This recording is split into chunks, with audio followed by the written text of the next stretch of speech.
nhớ giống là cái tin à. Woo!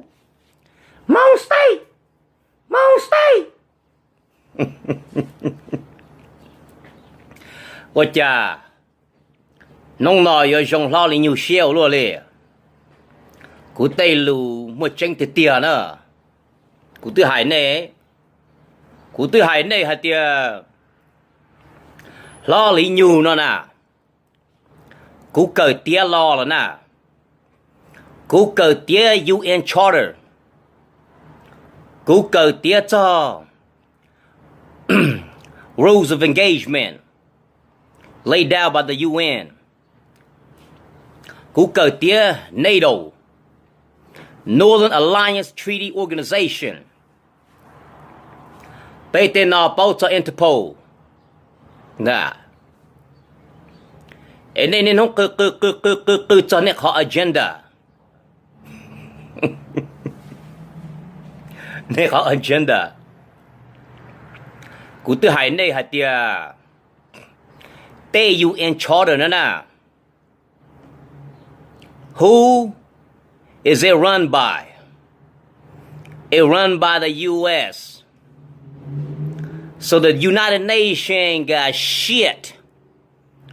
The UN nhưng chỉ mua quá cho nè. UN nhưng chỉ mua xua hại nè. Ủa chả này cho cứ tìm không tới chờ. Này yo mù chỉ mình phải cho khăn đó nè. Ấy nên không cứ hạt tìa sinh sống tự uốn này cho hậu lửa tiết ta lờ. Này tỏ xuân không xuân mò là một tay chờ đâu này xưa.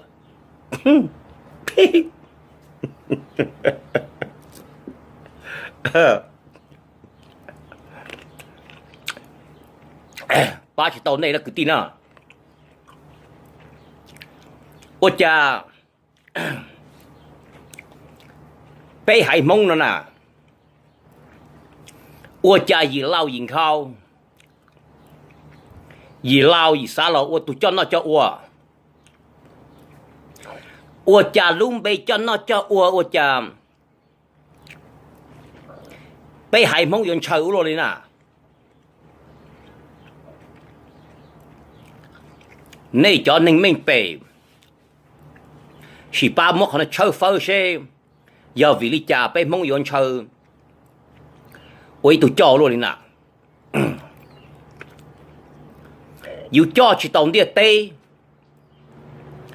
Chỉ yêu là khứ chứ ý ua yêu y ba. Ấy cỡ ý tàu cho.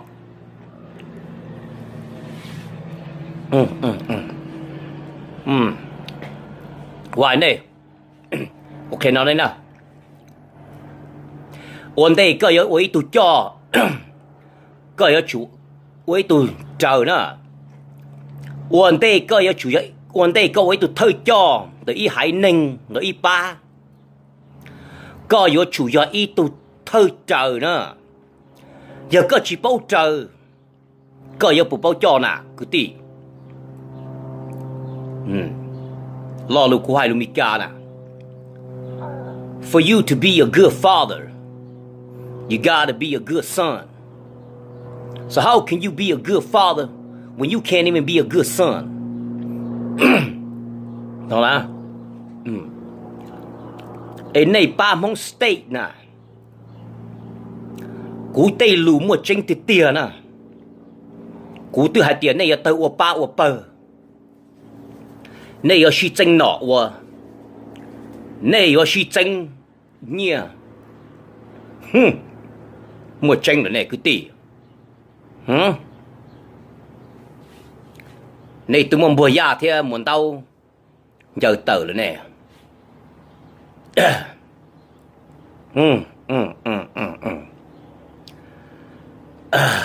Ô cứ tỉ. Này cho lù này hai sầu. Ya tranh nó này hai tàu cái gì lù cơ nè. Cú tôi luôn tranh này hả. Tôi lo lý nhu nó tôi luôn tranh này ở chả này ở chơi gì lù luôn đi. Chỉ nên cú tao bỏ ít ba bơ ở chơi gì lù một này nữa nè. cú tư yêu luôn lò ai cha tay nó lần đó này tiền cứ đi ta chỉ cú bỏ đây cú cầu một tộc họ ai luôn tay lâu hay tiền American à military style military philosophy of how to acquire a nation nè cú tư mù bỏ rong nè chơi phơ nè cú tư bao hạt tiền kinh thơ sinh lúc chữ gì nữa chữ gì đa xem nè mua chỉ tao này giờ tiền ninh đó nè cho ninh bỏ đây cho ninh mình bể cỡ tiền lo những bao hạt tiền nhưng chỉ mua ít từ UN Charter khó từ hết lo cho lo cho ba bay hải mông là cho lo quay lu tây chờ hạt tiền luôn là bay lu nè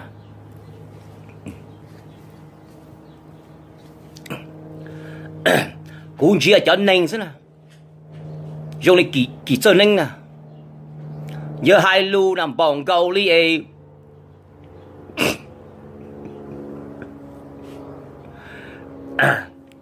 bỏng cầu li nọ lông thay do chờ cho khó khổ là thế nào chứ lấy cho nó chuyện mình bể nữa tàn thọ này ba ở đây nè tu hai lu ấy cháu chính trai thầm đa chứ giờ muốn đau thế nè muốn đau cú sa thì muốn đau vậy ít tụi mình chơi hai lu tin mình nhiều thì siêu cha chơi lumika nè no you guys are intimidated by his knowledge see ba ninh nó nè giờ muốn đòn đầu tụi cho chứ có chuyện tụi cho là có song sai hay thì thấu tỏ nè lú lư để cha con nè chỉ có cho nữ nè mà nó khó thì có chuyện cho nữ chứ trả nữ dây san nè bây giờ nữ dây san y san như chủ tua chứ toàn cho thì có chuyện một lần nông nè cụ tư hải này hay thì này chẳng mong tay chơi tàu ở bao giờ chắc là shit thua mua chân nữa u trong xe cơ thì này bơn chân nữa này nào này mua châu mua chỉ này mua cái chỉ sĩ học sinh đỡ này bơn chân nữa này này chỉ có dùng kho chỉ có dùng hài hoặc cá trông này mua khâu sân nào trong địa tây nó mua cho YouTube địa tây bao này nó cày ta nè địa tây bao này nó cày ta rồi này我知道了cụ tư này không hài đâu này hả tiệt này giờ ipa organization này chỉ là thờ mong tây chờ đó này là thờ này lú va lú chế là này thờ này lú câu tại địa nó xưa nè này là thờ cái này hát chỉ nhà xưa nè chỉ mua đa chi đi nè giống ý à li cho mình nhiều giàu cho like nè nhiều mua nhiều ipa in gang thế nè everybody got their own clique their own set their own little neighborhood their own little fashion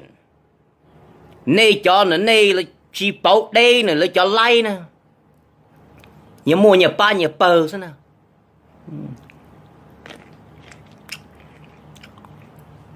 xuân không xuân mong bây giờ tay chửi lò tao một đi trả xong rồi chỉ một tay chửi lò cứ tỉ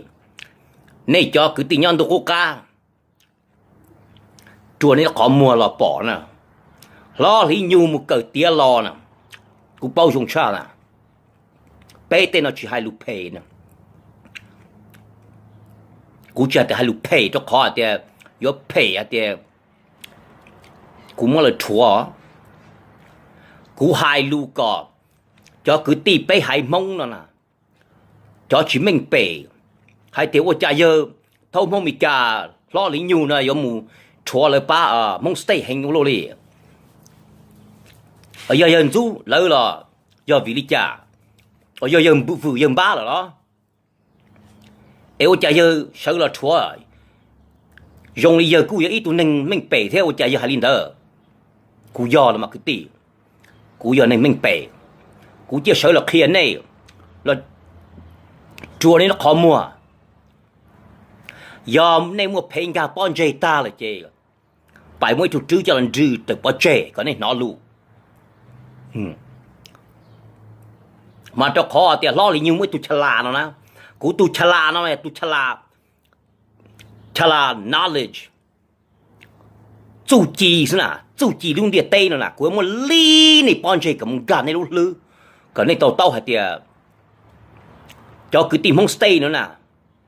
lột phó là câu tay đĩa cho là ôn này tay ở chỉ ô xì thế nè chỉ mua qua nè lên chơi với tụi cho ôn chặt thầu lúa chỉ mua tụi cho thầu lúa chỉ mua tha hẳn thầu lúa chỉ mua đo lúa liên cầm mượn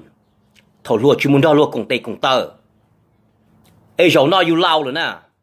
tí chọi nó đỏ plia là thế nào tí chọi chi châu sông tờ là thế nào ấy yo sợ cho là khó là câu tệ đi ôn này tay ở gì y chùa y vua nông nó bây một họ lúc cũng chênh nó nữa bây giờ tôi cũng lúc nó nữa nông nó bây giờ một bỏ sông là chi nào chỉ mua bỏ sông rồi nè này ba nữa này chỉ tờ ta rồi nè ta chỉ nói để biết thua rồi nè chỉ đấy chỉ tôi tự tôi hay tiền do là lo lý nhu hay thư nữa nè chỉ mua tây chờ uo nè tây agenda nè lo là xây lo thế nè mua chỉ tàu thế chỉ ta lên đó nè cuộc kia này nè này cho chỉ bao tranh chỉ mình bể nè tây chờ mi cả đó nè if you's a felon giờ có trồng của đồ lò rồi nè có một nhon của ấy có tàu tụ felony nữa nè có chỉ mua của rồi nè có một sở cùng tên này sở cho là bi tây cùng hầu nữa nè me got you pay attention to you no more you's a felon ex-con they consider you as a criminal kinh thơ xanh nè you's a criminal a fraudulent so how in the hell có yêu sở tô lò thơ hai thơ tây thơ thơ nè giờ có tây lù có yêu lù vử lùm ba thế nè mua chỉ tàu nè chỉ mua tha á rồi mua trâu co rồi nè cứ tỉ tôi chẳng này cho mong stay vô một liềm một nó nè ta chỉ nó đấy lo lý nhu tây lù mua trinh rồi đấy này là tờ ô ba ô pơ rồi đấy là xí thua rồi đấy xí trinh của tụi lo rồi đấy thầy ơi dùng cú xíu rồi lệ wow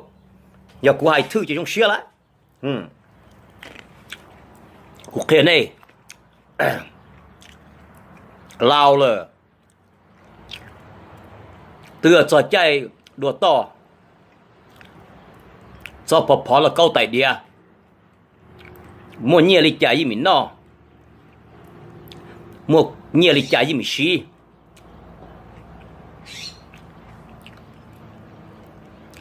chơi bị mò mồm lọt tê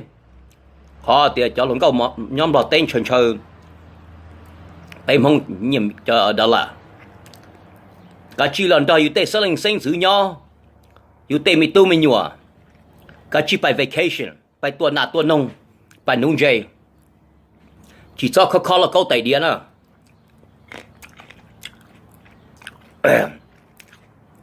mấy giờ hạt tiệt hai trâu giờ luôn bề hỗ trợ nó da lò chân nè da lò chân rồi lấy da lò chỉnh nè thôi tiệt tây trời tư ta tỏi vô kinh thơ sinh tư tây hậu lửa nó tiệt ta là có cho cứ tì nhon tu cô ca trong này nhon nhà là tây thêm lò tây cho nhiều xe cho thơ cho mấy xe ta chỉ nó Mika không số là Mika tên go thì nhớ pi Lusa Asia giờ từ từ chỉ mua Mika cho có nhớ tỷ sa Asia là mà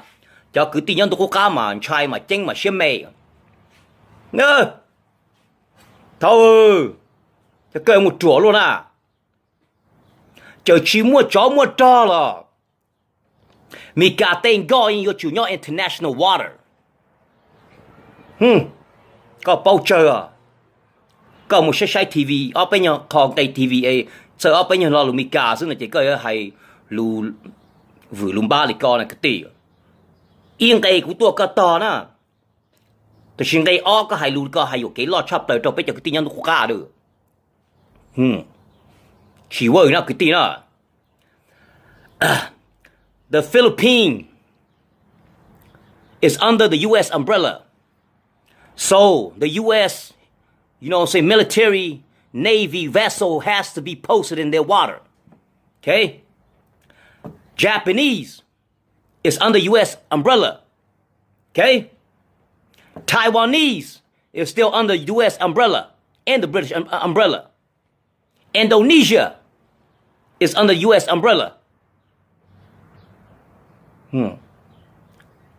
Guam is under U.S. umbrella. Tan thọ là cho Tây Châu là cho Island như JA thì China tí na.